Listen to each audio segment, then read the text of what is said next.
What's up everybody, I hope you're well.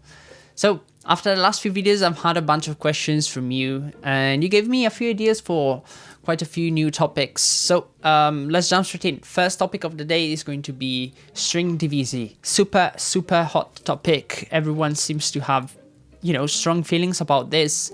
And first of all, let's clarify what string divisi is. Basically, just to sum it up in a few words, whenever you're writing for a real orchestra, let's say you want to give to the cello section 2 different notes to play, you would basically have to split the cello section in 2, unless you want them to play double stops, which is not really recommended in an orchestral kind of context because it can lead to some intonation issues. And this can create problems, when you're making a mock-up, because you're basically stuck with the sample library and the ensemble size they recorded. So the general consensus seems to be that unless you have a library that does divisi, you cannot really replicate the sound. And that's indeed true, but I honestly think that it's not as big of a deal as people seem to make of it. My general advice would be to try and not worry too much about it. And I'll tell you why. Let me just grab a string patch and try to demonstrate a couple of things. So this is the first violins. I'm using BBC at the moment. I've got the first violin here, which is, supposed to be 16 players. And in theory, if I were to be adding more notes to this, we would basically double the ensemble size each time. So 16, 32, plus 16, and 16 again. But, and this is a big but, can you honestly tell me that this to you sounds like 64 violins playing together? It does not sound like 64 violins to me, but it doesn't sound like we've split the section in 4 either. So how do we mediate the problem? So the very first thing I like to do is using a patch that is a little bit less resonant than what we have over here with this, lungs, which is obviously the full string orchestra playing. And this is more a resonance issue than a volume issue, in my opinion, because as you divide a string section, you don't necessarily get less power, but you get less resonance. It sounds just a little bit thinner, just a little bit smaller. So something simple you can try, and something I oftentimes do as I play chords, is, as opposed to using longs, using flautando, for example.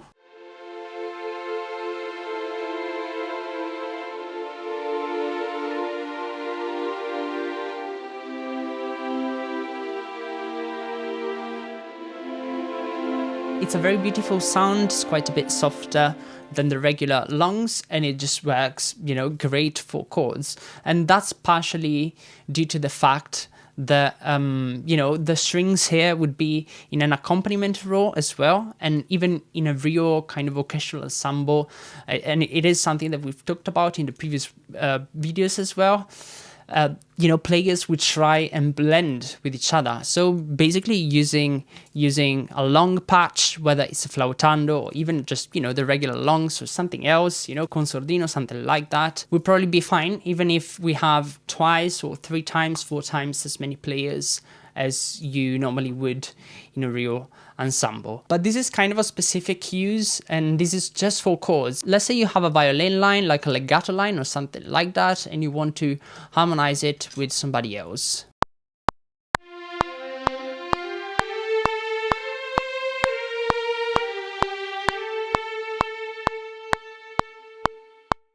Okay, so now let's double it a bunch of times.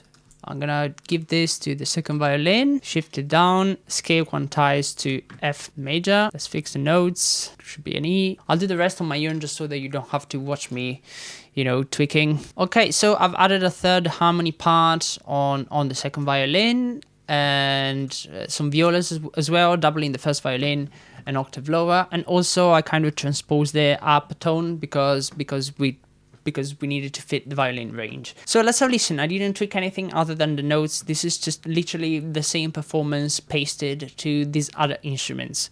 And I'm expecting it to not sound too good.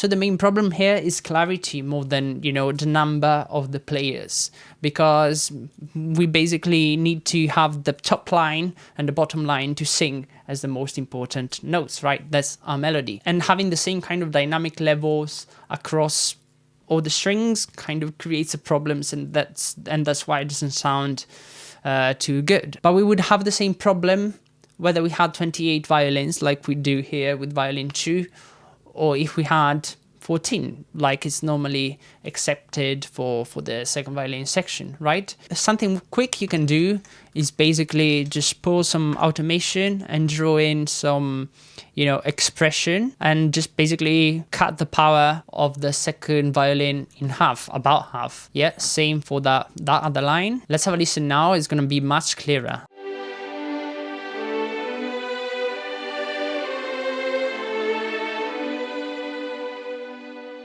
And this is much closer to what our string section would do. Yeah, they would understand that the top line, you know, the first violins and the violas have the most important lines, and they would try to balance with each other to make that line sing. And this is perfectly fine and it works. But remember that expression, you know, these expression values that we draw in is basically volume. Yes.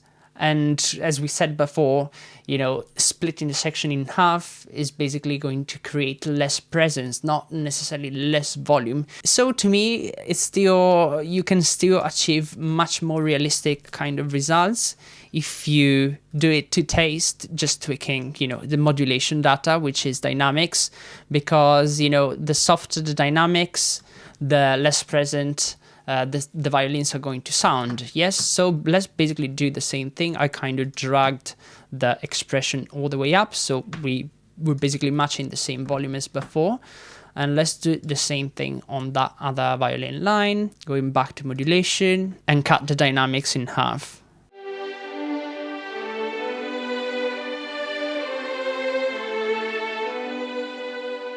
I mean, probably they could come up a little bit more. I'm just doing this very quickly for you guys to demonstrate what I mean. But yeah, that's the whole idea, really.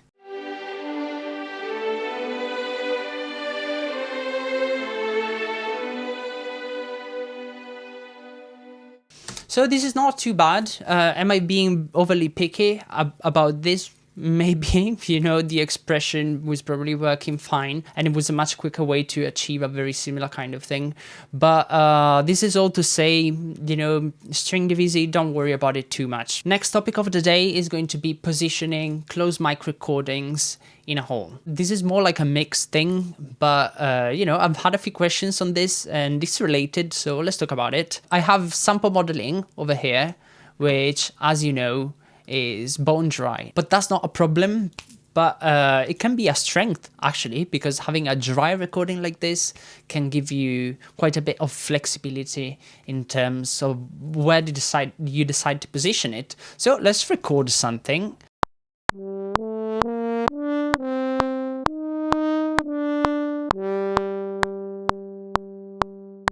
What most people tend to do at this stage is just grab a reverb and put it on top of it and just hope that it's gonna work. But that's not going to be the case because of a few reasons that we're going to go through. So let's do that. Let me try and demonstrate this. Grab, you know, and unuse the bass, you know, bass 120. Let's put an instance of 7 Heaven, Boston Hall, and then let's put it to 0. And let's have a listen.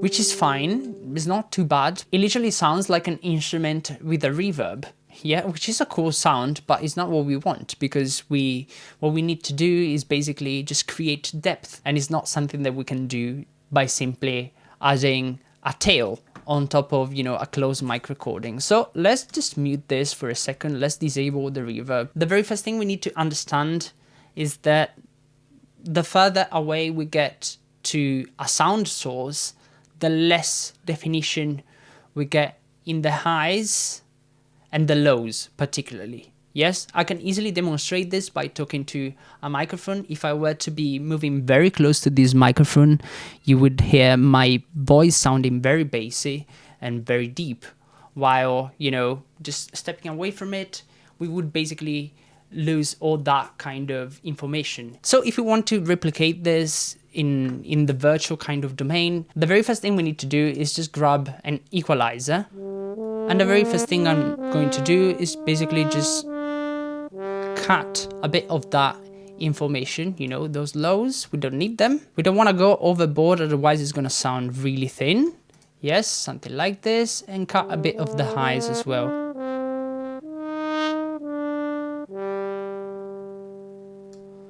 I mean, something like this would probably do, but this instrument still sounds like it's a closed mic recording because it doesn't have any reflections in it. And there are a couple of ways to add reflections to a sound, you know, early reflections. You can either do it with a reverb or with a delay. Let's do it with a reverb. Yes, so I've grabbed the same kind of plugin that I had before, Seventh Heaven, but the main difference now is that it's an insert effect as opposed to a bass.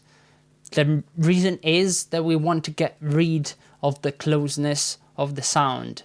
If you are going to use a reverb as a bass, you're going to basically send a certain amount of reverb to your instrument, while using it as an insert, you can basically mix it 100% wet. And by doing that, we're basically going to wrap the reverb around the whole sound.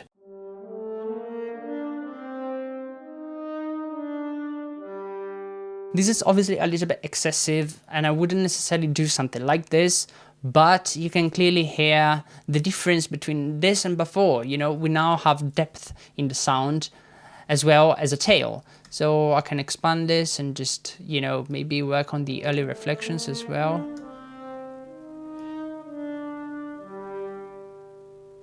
We could easily just grab one other preset, maybe like a studio, something like this, Studio Far.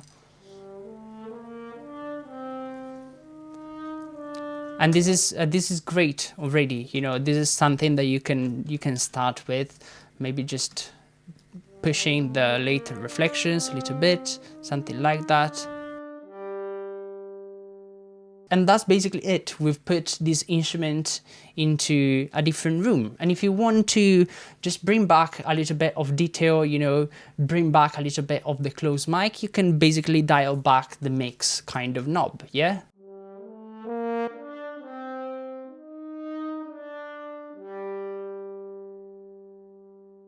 So yeah, that's the second stage, you know, applying basically early reflections to the sound. And what I would do right now is using another equalizer after the reverb as well, because, you know, a reverb doesn't only reverberate the sound and create depth, but it also amplifies the sound and amplifies some of the frequencies that we said we don't want to. I would probably go back in and cut a little bit of the lows and the highs as well. And now that we're done with positioning and we're happy with where this instrument is sitting in the hole, we can start applying a tail, which is basically make this instrument in the same hole as everybody else in the template. Yes, so let's bring back in, you know, the bass reverb that we had before. 100% wet, super important.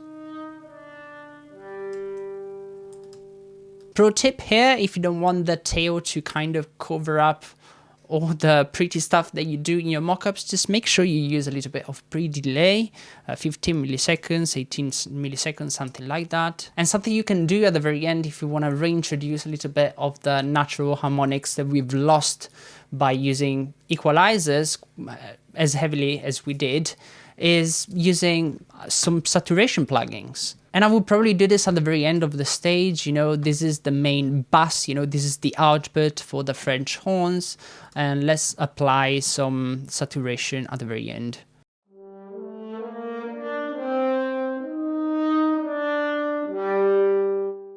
That's everything for today, guys. I hope you've enjoyed the video. This was basically meant to answer a couple of your previous questions, and of course, if you have more questions, just leave them in the comments below. I will answer it if I can, and of course, feel very free to leave suggestions for, you know, future topics as well. They really do help a great deal. So that's it. Thank you very much for watching, and see you on the next one. Bye.